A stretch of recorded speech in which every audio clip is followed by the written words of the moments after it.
जहर बुझा झूठ बोलो, स्पिट अ वेनेमनस लाई, देन अब्रॉड फ्लाई। यानी पहले एक झूठ बोलो, जहरीली भाषा में झूठ बोलो, और फिर तुरंत विदेश की तरफ उड़ जाओ।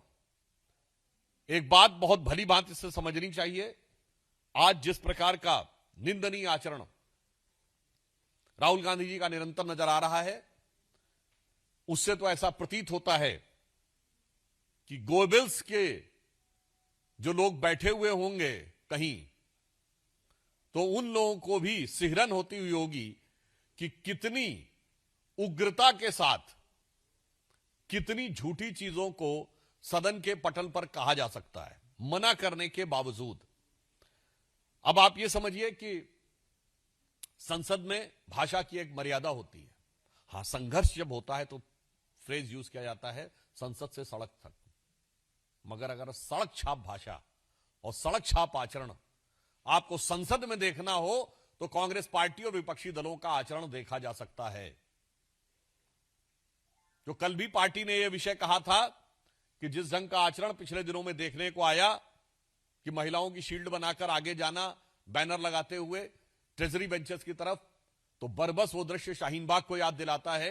यानी वो सड़क का आचरण, फिर राहुल गांधी जी की वैसी ही भाषा, राहुल गांधी जी की वैसी ही भावभंगिमा, और किसी भी संसदीय मर्यादा को पालन न करना, यह निश्चित रूप से यह दर्शाता है कि कांग्रेस पार्टी अब अपनी हार में सुध बुध खो चुकी है और राहुल गांधी खप्तुल हवास हो चुके हैं। उन्हें इस विषय का पता ही नहीं रहता है कि वो क्या है। हां, यद्यपि वो अपने जो उनके समर्थक वर्ग हैं उनकी दृष्टि में वो बहुत बुद्धिमान है।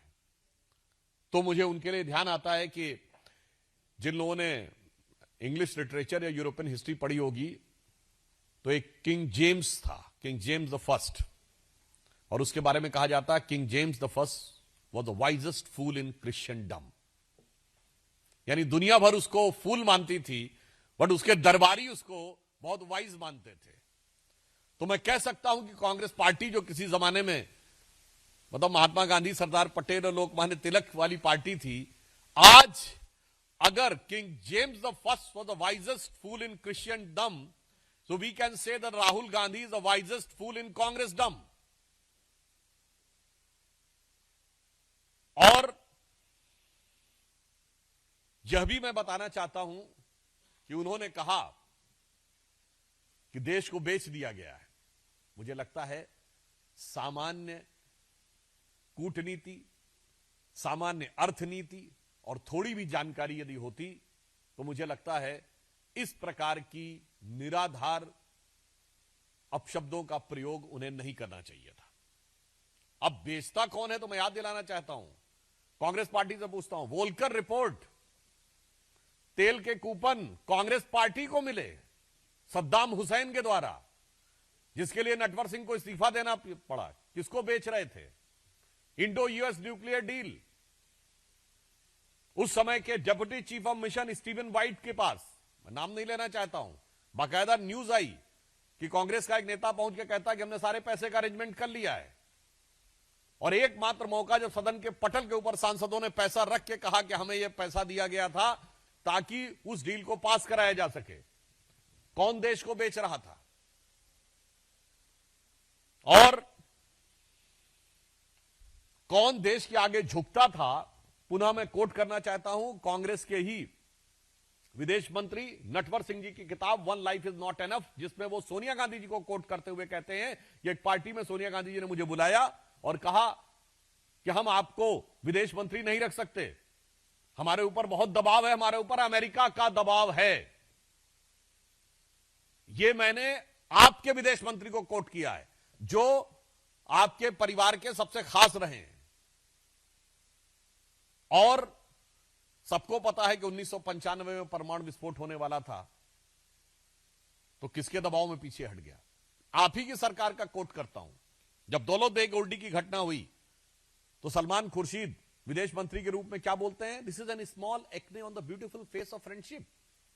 यानी जब चीन हमारी सीमा में घुस आया तो कहते हैं ये तो हमारे मित्रता के एक सुंदर चेहरे के ऊपर एक छोटे से पिंपल की तरह है, दाने की तरह। वाह! आपके रक्षा मंत्री सदन के पटल पे कहते थे कि हम तो इंफ्रास्ट्रक्चर बनाएंगे ही नहीं, और देखो आंखें खोल के भाई कि मोदी जी की सरकार में सीमा पर कितना इंफ्रास्ट्रक्चर बना है, और उसके बाद तय करो कि कौन सच बोल रहा है कौन झूठ बोल रहा है। और रक्षा मंत्री ने ए के एंटोनी जी ने कहा था यह हमारी लंबे समय से निर्धारित नीति थी, यानी कोई बाध्यता थी, परिस्थितियां थी, नहीं बन पा रहे थे, ऐसा नहीं। This was an established policy of the government कि हमें नहीं बनाना है। और हम फिर भी यह कहना चाहते हैं कि शायद राहुल गांधी जी को बहुत ज्यादा आज भी देश को समझ में आता है कि विदेशी चीजों के प्रति कांग्रेस पार्टी को बहुत लगाव है, और हर विदेशी कंपनी के पक्ष लेना और भारत में भ्रम फैलाना। मैं सब प्रमाण बोलना चाहता हूं। इन लोगों ने पहले क्या कहा था कि एलआईसी बर्बाद हो गई, 4 साल पहले, याद करिए। LIC all time high profit में है। इन्होंने कहा था स्टेट बैंक ऑफ इंडिया बर्बाद हो गया। स्टेट बैंक ऑफ इंडिया का पिछले समय का प्रॉफिट पिछले क्वार्टर का ऑल टाइम हाई है, और प्राइवेट और गवर्नमेंट दोनों मिलाकर सबसे हाई है।